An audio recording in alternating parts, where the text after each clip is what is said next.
Lekin bunaqa narx deb o'ylamagandim. Ko'rinishi ancha qimmatga o'xshaydi. Bizda yangilik, axiyri biz kutgan Osiyo Land 2 modeli yetib keldi. Osiyo Landning birinchi modelini ko'pchilikga tanish bu. Buni farqi shundaki, o'zi aslida ikkalasi ham bir xil zavod.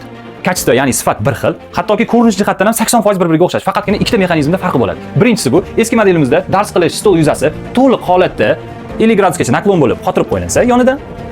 Yangi modelimizda dars qilish sohasini 75% ahamiyat bering, 75% nasosiy rejimda ko'tarilib tushish imkoniyatiga ega bo'ladi.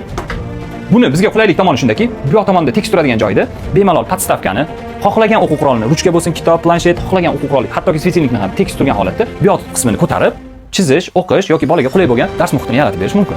Ikkinchi farq shundaki, siz bilgan oldingi modelda ko'tarish va tushish funksiyasini qo'lda bo'shatib, ko'tarib qotiriladigan bo'lsa, yangi modelimizda mana shu kalt yordamida soddalashtirilgan mexanizm asosida burab ham ko'tarib, ham tushirish imkoniyatiga ega bo'lasiz. Ko'rib turgan barcha aksessuarlaringiz, ya'ni podstavka, stakanchik, penal, tirgak va stol tag qismidan chiqadigan tortma komplekt ichida bo'ladi. Mijozlarimizga ma'lumot o'rnida bu partani 3 yoshdan 25 yoshgacha deymiz. Aslida o'zim 32 yoshman, bo'yim balandligi 180, o'zimga ham bemalol to'g'ri keladi.